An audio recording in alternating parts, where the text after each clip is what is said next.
WZAB Sweetwater, South Florida's only business radio station. That's it. Turn it around. It's Down to Business with Jack Miller. Forget what they teach you in school. This is real life. Not Wall Street, but Main Street. A real show on what's really involved with starting and running a business. All the ups and downs. Our guests will answer your questions and provide you with valuable information. Stay tuned and join in the conversation. Call us at 305-541-2350. Follow us on Facebook at Jack Miller Down to Business or on Twitter at HJackMiller1. Hey, everyone. Thanks for sticking with us for this riveting interview with Sidney Powell, author of License to Lie. Sidney, why don't you tell everyone quickly, or not, it doesn't have to be quickly, where they can directly buy your book? Because I think there's thousands and thousands of people who want to buy this book. I think so, too. They can buy it directly from me on Amazon on my author central page there. You have to go to third-party sellers because, as I said, Amazon won't buy it directly from me and won't keep it in stock and acts like it's sold out. But there are plenty of copies there, and I have plenty more. And also at licensedtolie.com. And I would encourage everybody to go now, to observer.com and read all of my articles on current events because it's information you won't get anywhere else for the most part. And also follow me on Twitter at Sidney Powell, the number 1, and it's SIDNEYPOWELL. Sidney, I think you're starting to make a difference, and I can imagine the frustration because at Orrin Hatch, when he was, I don't want to say interviewing at the Senate confirmation hearing for the new U.S.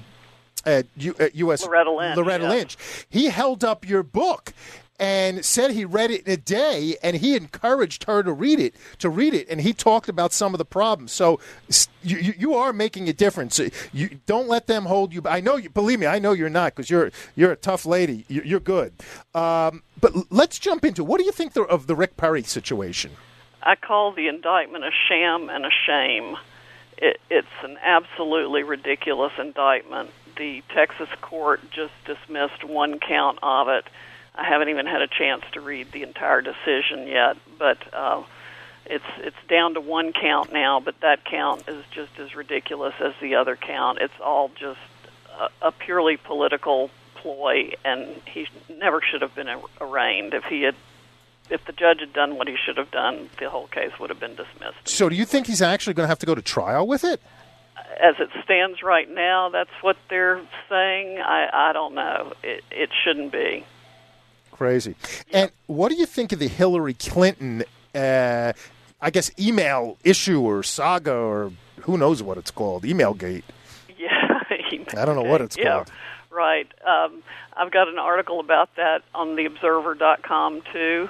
In fact, Judge Sullivan has just slammed Hillary and Huma with one of his orders demanding that that the Department of State reach out to her to get answers under penalty of perjury as to what's been produced and what she has and where it is. I just am constantly amazed that she has gotten by with what she's gotten by with so far. I find it just absolutely appalling. Sorry. She's been obstructing justice. She's violated any number of federal statutes by having this private email server to begin with. She's thumbed her nose at the Freedom of Information Act and the Federal Records Act. The State Department has every right to require that everything to be turned over to them immediately. She claims she's cooperating when she's obviously not. All she needs to do to cooperate is take the server and give it to the State Department, or give it to Judge Sullivan would be even better. This could be a perfect case where he winds up appointing a special prosecutor to investigate Hillary and all of this. I don't think anybody in DOJ is fit to do it. They can't possibly do it. I'm sure Eric Holder and many of the high-ups in DOJ emailed Hillary at that private email address, and every time they conducted business that way, they knew that she was conducting business in violation of the law. So they're complicit in all of her misconduct. But, I mean, it seems to us that there is widespread corruption, not just in the criminal justice system, but all over the government in every agency. I mean, it's come out about the VA. It's come out about the intelligence agencies. It's come out, the oversight committees that failed us as citizens in 2007 with the collapse, and then, sort of manufactured bailout of the auto industry, but then letting Lehman Brothers collapse out of all the different banks that were involved. And then they failed us, with oversight of people like Madoff. They've failed us with all kinds of things over the years. And so where do you point the finger? I mean, corruption is everywhere. I mean, it seems to be prevalent. And if you really want to look at it, it's hard to ignore it. It is prevalent, and one of the things that bothers me especially is the fact that we have such a double standard. We let the government prosecute heroes like Bernie Kerik and others. A Marine he tells about who sold a pair of night vision goggles on eBay, and somebody bought them that wasn't authorized to buy them, and the Marine winds up getting sentenced to 3 years in prison. I mean, here he is, a young man who risked his life for our country, and he's sent to prison for 3 years because the wrong person bought a pair of night vision goggles or something. That's absurd. But yet anybody in the government can do whatever they want to do without being held accountable in any way, shape, or form. Todd, it's like working for the government gives you a pass to commit all kinds of crimes. It does. Sydney, I don't think you've heard, but I've said on this many times. I think what we need to do is roll back government regulation and laws over the past 40 years by 80%, just get rid of them, because there's so many laws on the books. I tried to get last night how many laws and regulations are on the books. Oh, you couldn't even count them. You couldn't begin to count them. Like Harvey Silvergate said in his book, the average American going about their daily lives commits 3 felonies a day. There's so many laws on the books that don't even require criminal intent. And if overzealous prosecutors have made criminal offenses out of civil regulations, that shouldn't be allowed at all. Nothing should be a crime unless Congress has put it in 18 United States code. Yeah, and I think we got to cut back the staffs 80% by 80%, because you know what? There's too many people. They're all looking for power. The amount of prosecutors, I think, has grown by exponential in the past 20 years. I don't have the number in front of me, but it's crazy. But yet, a crazy local story that was in yesterday's on the news in Delray Beach, Florida. There was some kind of, I don't know, misappropriation or something what happened. And the city manager announced this week that he put the police chief, the fire chief, and the chief financial officer, they're taking serious retribution at them. What are they doing? They were suspended for 1 day without pay and got reprimands. I have the article for some kind of financial impropriety. So, they put you and me in jail, but they're getting suspended for 1 day without pay. Well, the Stevens prosecutors, only 2 of the Stevens prosecutors who were found to have committed intentional, pervasive, systematic misconduct within the Department of Justice. One was assessed a 40-day suspension without pay. One was assessed, I think, a 14-day suspension. Turns out only one of them served 1 day. They managed to get it reversed on their own appeals internally for failure of the Department of Justice to follow its own regulations in imposing those minuscule penalties.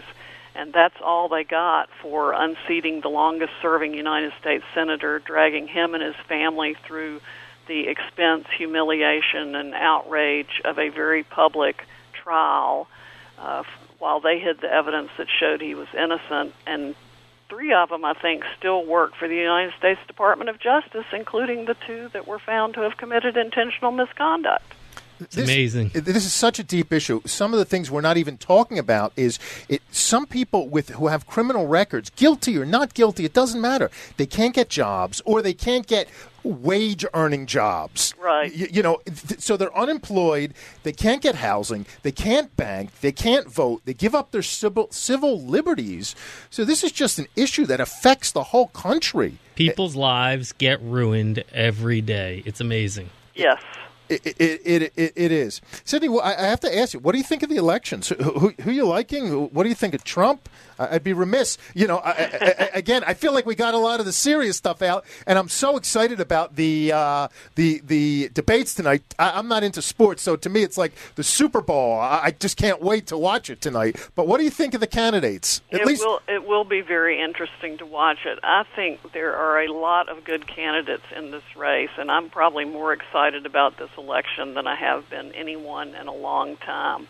I think so much has come out in the last 6 or 7 years that we can see needs to be changed.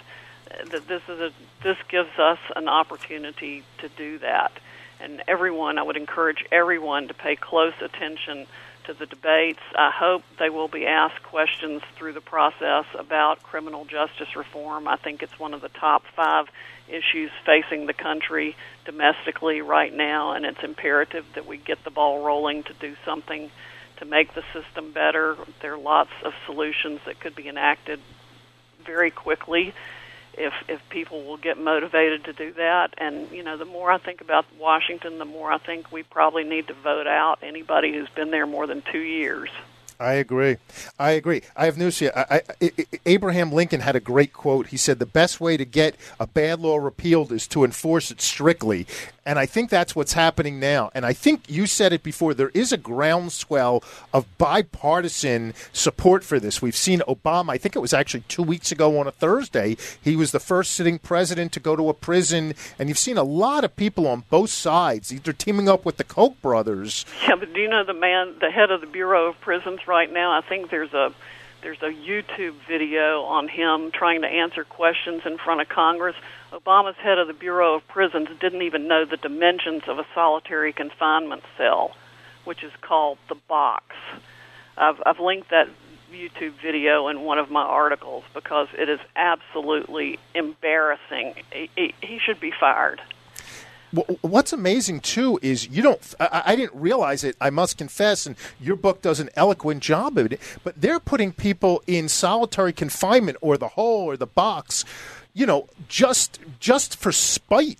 And it seems that, if you go to prison and they don't like you or your political views, or in your case, they had a good advocate as you, the people suffer there terribly. It's beyond inhumane. It really is. It is beyond inhumane. Solitary confinement can drive a sane person crazy within 3 days.